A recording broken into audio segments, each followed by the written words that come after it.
Assalamualaikum warahmatullahi wabarakatuh. Selamat pagi semuanya. Ketemu lagi di Morning Zone bersama saya Om Dani. Siap, Siap, Om Dan. Siap. Gila, dan ini ada Om Dwi dan Om Alex di sini. Penghuni lantai 5 nih. Penghuni lantai 5, iya. Mistis ya kalau dibilang penghuni lantai 5 ya. Karena dia sampai malam tuh mereka tuh. Siap. Ya kan? Gimana, Nah, Mas? ini kita pagi-pagi nih ngebahas kemarin, wah banyak ya agenda-agenda presiden ya. Ada Danantara, diresmikan. Tapi nanti kita akan ngobrol di segmen kedua tuh ya. Siap, mantap. Terus kemudian ada Ben Sukatani juga tuh. Waduh. Ya kan, yang lagi rame tuh jadi duta katanya. Kita lagi dibungkam nih kayaknya. Duta polisi, tapi enggak udah ini, Udah. udah oke tuh katanya. Udah nggak apa-apa, silakan. Kritik. Kritik boleh gitu. Lagu-lagunya yang tadinya diboikot sekarang dibebaskan untuk dirilis lagi. Bayar judulnya. Iya. Kemana-kemana? Bayar apa ya? Iya, pokoknya gitulah. Bayar polisi gitu, Pakai gitu kan. uang. Pakai uang. Nah, Nah, itu. Iya. Dan itu yang terjadi tuh akhir pekan kemarin ya kan, kita sempat dengar, wah ini bayar, wah rame nih. Ternyata tiba-tiba dia Kapolri meminta band tersebut untuk menjadi duta polisi. Gitu. Dan nanti rencana tanggal 23 mereka akan menggelar konser tuh. Wah, di Selawi. Ini Iya. Mantap ya. Ini dia nih. memang tuh harusnya kita ini Mas, jangan jangan anti kritik ya. Iya, jangan anti kritik, benar. Dan memang yang dikritik juga kan bukan nama, bukan orang, bukan pribadi, tapi institusi kan. Dan itu institusi publik. Ya, jadi sebenarnya emang harus terima kritik. Harus alert juga kan. Iya, harus alert bahwa oh ini ada kritikan dari masyarakat nih, gitu dah. Pertimbangannya adalah bagaimana cara mengkritiknya kan banyak. Betul. Ya kan, bisa lewat seni, nyanyian, bisa juga lewat surat misalnya, ya kan. Atau misalnya viral dulu, ya kan. Banyak tuh kan yang kayak gitu ya.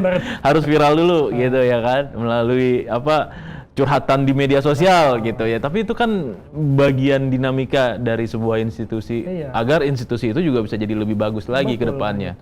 Gitu. Dan ini Ben Sukatani ini dari Purbalingga nih.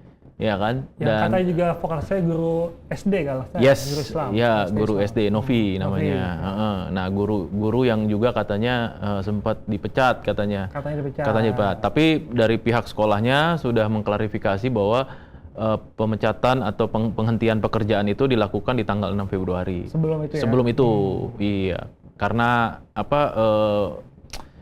dia kan bekerja sebagai guru di SD Islam. Betul. Nah, terus kemudian ada pelanggaran kode etik. Ya, gitu. Masalah aurat katanya. Cuman nggak tahu tuh. Saya juga belum detail ya tahunya maksudnya aurat yang mana gitu. Karena setahu saya memang dia nyanyi pun juga nggak buka aurat, iya. Malah pakai topeng. Iya kan. Jadi alternya si Sukatani ya. Jadi dia menggunakan topeng, masker muka dan segala macamnya gitu. Bentuk ya. Iya, sebagai bentuk ekspresi seni ya. Dan ya itu juga kemarin dapat respon dari banyak pihak tuh, termasuk Menteri HAM ya. Ngomong ya. Pak Pigai. Iya, dan Pak Menteri, Pak dulu Menko Polhukam, Pak Mahfud MD kan. Yang bilang katanya ya harusnya enggak gitu, jangan. Tapi ya akhirnya diklarifikasi pemecatan itu bukan persoalan lagu, gitu. Tapi memang masalah pribadinya, masalah lain lah, gitu. Dan ya mudah-mudahan udah clear kali ya kasusnya ya. Walaupun kemarin jadi anthem tuh. Tetap semua ya, semua ada yang video bayar. Jadi anthem waktu demonstrasi Indonesia Gelap. Iya, di samping semua polisi ada di mahasiswa kan. Semua depan polisi dia. Mahasiswanya nyanyi depan polisi. Untung polisi diem aja ya. Iya. Takutnya polisinya merasa tersinggung kan. Membuat. Ya tapi balik lagi, ini kan institusi, bukan orang per orang. Iya. Dan ini yang harus jadi pembeda gitu, ya kan. Kecuali kalau saya ngatain misalnya Mas Dani nih, langsung ngatain Mas Dani gitu. Mas Dani boleh nuntut saya gitu. Iya kan. Karena kan kita nggak ada buktinya kan. Iya, tapi kalau institusi, ya itu kan beda. Betul. Dan itu juga tahu sama tahu sebenarnya ya, apa yang ada di liriknya gitu, ya kan. Emang udah jadi kegelisahan umum sebenarnya. Tapi emang sih fakta sih ya, kalau kita kehilangan apa, nggak punya uang, tapi lapor siapa ya? Ke polisi, bayar polisi kan? Iya, benar juga. Makanya. Ada yang bilang kan, lo hilang motor nih, nanti lo bisa hilang mobil misalnya, lo hilang handphone, bisa hilang yang lebih besar lagi gitu kan. Itu kan hal yang menjadi concernnya Pak Polisi ya harusnya. Harusnya mulai alert, mulai tanggap gitu ya terhadap kegelisahan masyarakat ya. Betul. Karena mereka kan abdi masyarakat kan. Ada polisi yang nggak pernah salah kali. Apa tuh? Pas tidur. Salah juga sih itu ya. Bikin ganggu kan ya. Iya. Ada polisi tidur yang dibikin sama warga nih, yang repot. Apa tuh? Iya, maksudnya polisinya dibikin. Yang tinggi-tinggi ya? Iya, tinggi-tinggi, Pak. Iya. Toto kejudak aja gitu kan. Duduk gitu ya. Karena nggak dipikirin. Betul. Iya kan, main asal bikin aja tuh. Ada di komplek-komplek perumahan tuh. Betul, Iya. kan? Ada satu komplek perumahan di daerah Pondok Gede ya. Itu polisi tidurnya tuh kayaknya 1000 kali. Jadi jarak semeter polisi tidur, jarak semeter polisi tidur gitu. Pusing, Pak. Karena itu bikin ban rusak dong, Pak. Shock breaker ya. Shock breaker jebol ya, lama-lama ya. Jadi itu deh. Maksudnya ya hati-hati juga lah, jangan bikin semua dibikin polisi tidur. Polisi tidur itu kan ada fungsinya sebenarnya untuk memperlambat laju kendaraan. Tapi di daerah tertentu gitu. Nggak juga setiap berapa meter ada polisi tidur. Ada podol. Iya, kita bener. bikin kaget. Bikin kaget yang pertama, udah gitu dibuat dengan tidak memberikan marka, Pak. Iya. Jadi kalau malam kan gelap. Iya kan? Iya. Sering kan kejadian kayak gitu kan. Ujung-ujung udah buk gitu. Iya, bahaya. Bahaya tuh. Itu polisi itu.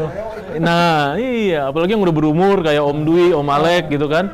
Itu pasti pinggang sakit, Pak. Kenapa dinamakan polisi tidur? Ah, kenapa tuh? Kenapa? Jawab dulu dong. Karena dia posisinya rebahan, Pak, di jalan. Jawab Mas Dwi. Kenapa Bang Dwi? Sama kayak gitu, polisinya rebahan gitu. Salah. Salah ya? Kenapa? Apa tuh? Karena dia pakai baju coklat sama hitam. Terus hubungannya? Terus gimana?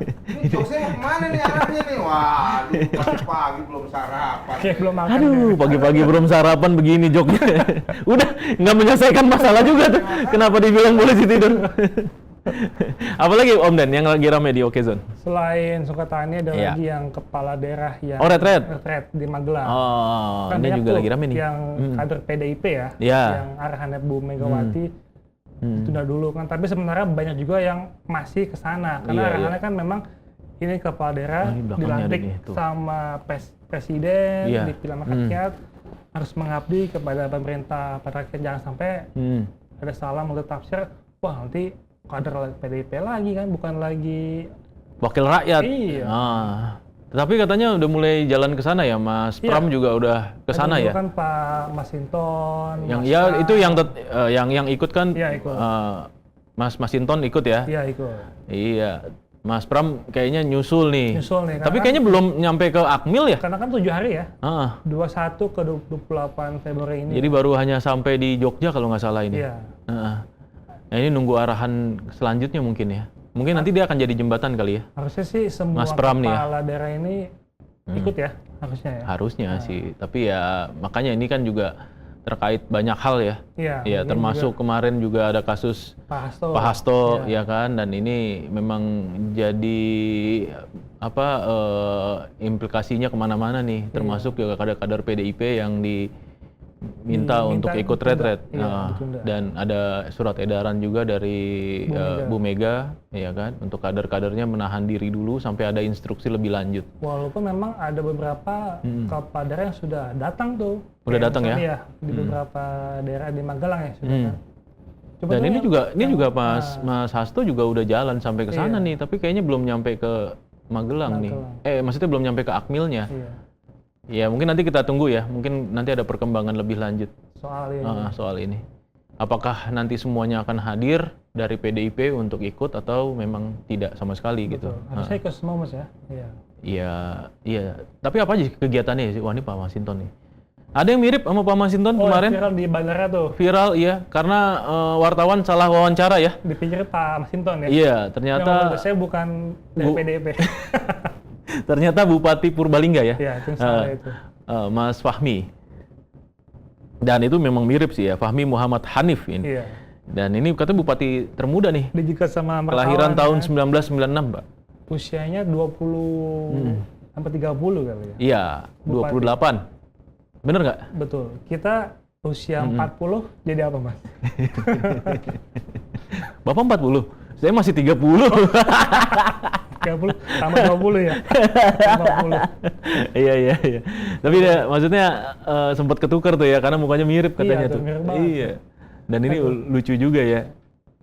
Ya memang itu serba-serbi yang ada atau yang lagi rame di retret di Magelang ya. Dan memang ini acara masih terus berlangsung sampai tanggal 28 sebelum puasa ya. Sebelum puasa ya. Nanti rencananya Presiden Prabowo juga akan datang ke sana untuk penutupan ya. Betul.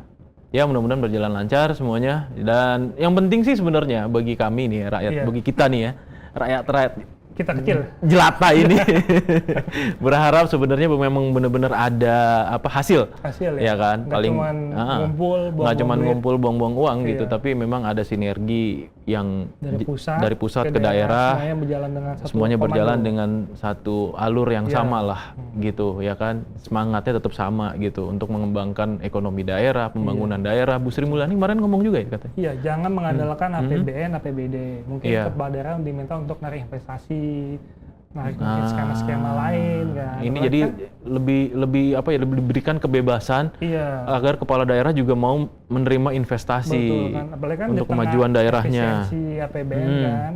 Tambah lagi kan kemarin sudah ada peluncuran tuh Danantara kan. Danantara, betul. Holding BUMN, salah satu juga tugasnya berat ya, menarik investasi juga. Menarik investasi, terus kemudian mengumpulkan aset BUMN yang sudah bagus. Iya, aset jumbo tuh kan. Aset jumbo, dan memang itu harus diolah dan diputer lagi dalam bentuk investasi sehingga menghasilkan hasilnya nanti kembali lagi ke negara gitu ya. Kan sederhananya gitulah. Betul. Jangan sampai nanti udah kasih modal yang besar juga, malah hasilnya negatif kan. Nah, itu yang parah. Makin parah itu. Tapi nanti kita ngobrol-ngobrol lagi ya dengan pengamat ekonom ya. Betul. Sesaat lagi tetap di Morning Zone. Cepat terkoneksi. Lengkap di sini. Okezone.com. Lengkap cepat beritanya. Iya, masih bersama kami di sini di Morning Zone, masih ada Om Dhani juga. Siap. Kita akan bahas tentang Danantara nih, karena kemarin baru diluncurkan oleh Presiden Prabowo. Betul. Nah, sekarang sudah bersama kita pengamat ekonomi Bima Yudhistira. Halo, Mas Bima. Selamat pagi. Halo. Mas. Apa kabar, Mas? Sehat? Selamat pagi, alhamdulillah. Alhamdulillah. Ya. Mas, ini kita mau bahas tentang Danantara nih, Mas. Kalau menurut Mas sendiri, Danantara ini kan banyak kontroversi ya. Kemarin-kemarin di media, baik itu media mainstream maupun media sosial, banyak yang bilang gitu. Ini Danantara kalau tidak dikelola dengan baik, ini zonk juga nih hasilnya nih. Nah, menurut Mas Bima sendiri seperti apa sih? Sebenarnya ada kritiknya begini ya. Ini kritik soal tujuan Danantara lahir buat apa dengan Danantara dikelola harus seperti apa. Betul, iya, ada dua tuh ya. Ada dua. Tujuan lahirnya Danantara ini kan sebenarnya bisa banyak hal yang bagus. Salah satunya kan mendorong investasi masuk nih di tengah situasi global yang tidak pasti. Jadi Danantara bisa dikatakan sebagai instrumen investasi di proyek-proyek yang mungkin sebelumnya kurang begitu menarik, meskipun udah ada INA SWF atau sudah ada BUMN itu. Nah, jadi Danantara nih pengelolaannya jumbo uangnya, dan dengan aset berapa? 14,6 kuadriliun 900 dolar. Ini menjadi aset yang menarik untuk dikelola. Mungkin memang beda ya dengan sovereign wealth fund atau dana kelolaan di Timur Tengah, di Norwegia. Itu memang dia berasal dari surplus dana dari alam. Kalau di Indonesia ini yang mau dikelola dividennya dan aset BUMN-nya. Tapi tujuannya sebenarnya menangkap peluang investasi. Nah, di sisi lain tata kelola ini muncul juga kritik yang harus ditanggapi oleh pihak pemerintah dan Danantara.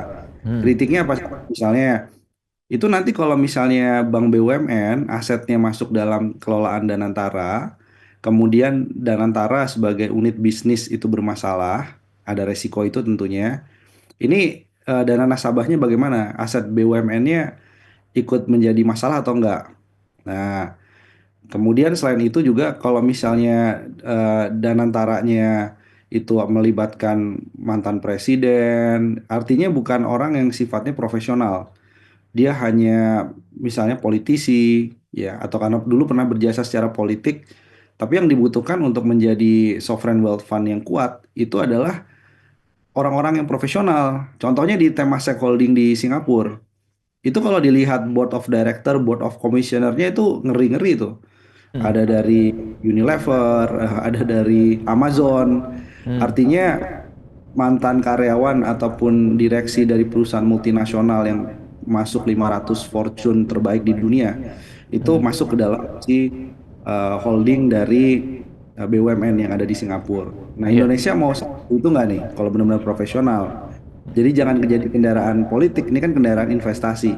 Itu kritik itu juga ya penting. Makanya susunan pengurus dari Danantara yang diumumkan kemarin ya, itu terlihat susunan dari Dewan Penasehatnya oke lah. Ada birokrat seperti Sri Mulyani, kemudian ada Mulyaman Hadad, ada Erick Thohir di situ ya kan, penasehatnya. Tapi kan jangan sampai ini belum susunan utuh. Ketika susunan utuhnya mau dimasukkan ormas keagamaan, mau dimasukkan mantan presiden, nah itu orang akan lihat ini apa bentuk dari Danantara nih. Jangan dong kayak 1MDB di Malaysia. Itu Iya. kritik yang sah-sah saja, bagus itu kritiknya. Dan memang itu agak riskan ya dengan pengelolaan dana yang sedemikian besar, terus kemudian ada kepentingan politik, ditambah juga dengan potensi-potensi kerugiannya gitu. Ini kan mengerikan juga nih kalau misalnya tidak dikelola dengan baik ya. 1MDB itu salah satu contoh lah gitu, di mana memang akhirnya ada bancakan-bancakan tuh di 1MDB ya di Malaysia, sehingga akhirnya jadi rugi sampai 11 miliar US dollar. Itu luar biasa itu. Nah, kalau menurut Mas sendiri seperti apa nih nanti ke depannya? Pengelolaannya tuh harus benar-benar steril kah? Harus benar-benar profesional kah? Dan memang profit oriented ya harusnya ya? Ini penting nih karena di dalam Undang-Undang BUMN itu yang baru revisinya, kerugian dari Danantara ini kan bukan kerugian negara. Iya. Di sisi sebenarnya ini kan berkaca dari kasusnya siapa, Karen Agustiawan ya, Iya. mantan direktur utamanya Pertamina. Betul. Dia melakukan judgement bisnis, kemudian dianggap merugikan keuangan negara. Padahal kalaupun ada kerugian di situ adalah kerugian karena salah hitung-hitungan bisnis. Jadi ini beda dengan korupsi atau fraud yang disengaja. Nah, kalau Danantara sudah dilengkapi proteksi bahwa apapun yang dilakukan manajemen Danantara itu tidak bisa dipidanakan karena tidak kerugian negara, seharusnya dia bisa lebih inovatif nih, larinya bisa lebih. Wah, ini kayaknya agak terputus nih. Nah, sinyalnya nih. Sinyalnya nih. Ya, Nah, Ini dia. nggak ada satupun investor gitu ya yang percaya menempatkan uang sangat besar itu kalau nggak punya standar governance atau tata kelola yang ketat. Betul. Jadi contoh nih, dana-dana raja minyak yang ada di Timur Tengah, Qatar, Uni Emirat Arab, Saudi Arabia, itu besar banget memang yang sovereign wealth fund-nya. Tapi kita harus lihat yang melakukan pengelolaan teknis itu fund manager atau manajer investasi yang adanya di London, di Tokyo, di New York. Jadi ini seolah uang dari Arab, tapi begitu mau deal proyek ke Indonesia, dia akan cek nih manajer investasinya itu. Ini tata kelolanya, anti korupsinya, auditnya siapa, auditornya siapa, kemudian ada kepentingan konflik of interest politik atau enggak.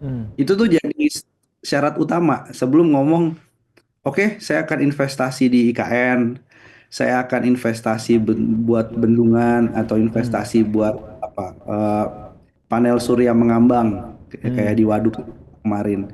Sebelum masuk ke sana tuh ada tahapan untuk uji kelayakan soal standarisasi, harus sama dulu standarnya.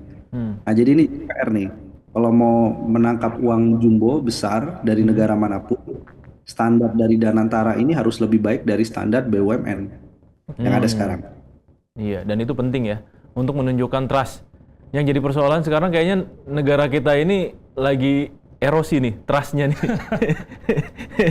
Ini tidak hanya terjadi di luar ya, ternyata di dalam negeri sendiri pun seperti itu gitu kondisinya. Nah, kalau menurut Mas sendiri, sentimen pasar terhadap hadirnya Danantara seperti apa, Mas? So far ya? Iya, ini memang semua masih menunggu juga. Kan kemarin baru ini akan menjadi pengisi dari Danantara, proyeknya yang besar ini hilirisasi energi terbarukan. Tapi semua tentu menunggu, nggak akan langsung bereaksi. Jadi mereka akan menunggu misalnya 3 bulan ke depan sampai susulan pengurus lengkapnya itu ada. Kemudian proyek yang masuk shortlist untuk didanai Danantara itu ada.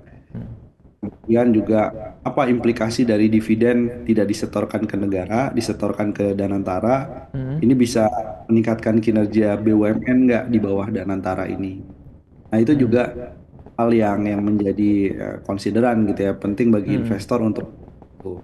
Tapi situasinya memang domestik ada Danantara, tapi di sisi yang lain kan masih belum ditutupi oleh sentimen negatif ke Cortex. Iya, Karena iya. ini PT, apalagi sentimen soal Indonesia gelap. Maksudnya di belanja anggaran negara. Itu juga ditanggapi ya wait and see dulu lah, Indonesia efisiensi kemana. Global juga Donald Trump dengan Elon Musk-nya yang juga mendorong Doge, mendorong pemangkasan banyak. Jadi artinya situasi Danantara ini adalah situasi yang ekonomi sedang tidak baik-baik saja nih dari sisi global domestik. Maka Danantara harus bisa menjawab keraguan tadi, trust issue tadi. Itu ya dimulai dari sekarang kepengurusannya sampai deal apa yang pertama kali nih Danantara. Kalau kita sih dorongnya begini dari Selios. Ini kan mau dorong hilirisasi nih selain energi terbarukan. Ini nih ada perusahaan yang lagi kurang oke, namanya PT Gunmaster, PT GNI. Jadi GNI ini adalah smelter nikel salah satu terbesar di Indonesia. Punya 10.000 karyawan, 21,6 juta ton nikel yang diserap tiap tahun, gitu kan. Ini lagi goyang lah dengan berbagai hal. Nah, bisa nggak Danantara ini mengumpulkan pendanaan untuk mengakuisisi saham mayoritasnya? Jadi kita bisa perkuat hilirisasi rantai pasok domestiknya nih. Nah itu tuh, jadi harus ada proyek konkret Danantara dalam beberapa bulan ke depan. Ya. Mas, ini kalau kita bicara tentang Danantara dan kaitannya juga dengan investasi gitu ya. Ini kan sebenarnya kan yang jadi pertanyaan publik nih, saya mewakili publik nih. Ini kan katanya ada 300 triliun yang dipakai dari efisiensi anggaran. Itu dipakai untuk Danantara. Artinya memang uang yang dipakai untuk investasi itu adalah bukan uang dingin ya dalam tanda kutip gitu. Ya kan, uang yang dipakai itu memang uang dari hasil efisiensi. APBN, gitu kan. Yang artinya sebenarnya risiko kalau misalnya ada kerugian akibat investasi, dan kayaknya di semua SWF atau SWF tadi yang Mas bilang, itu pasti ada tuh masa-masa di mana mereka akan mengalami kerugian gitu kan. Dan itu kan potensi yang wajar sebenarnya gitu. Nah, tetapi ketika itu dipakai dari uang yang hasil efisiensi anggaran, nah itu kayak gimana pertanggungjawabannya itu Mas kira-kira? Kalau rugi gitu. Benar-benar nggak fair dong ya. Iya. Dia udah uang pajaknya negara gitu kan. Itu dia.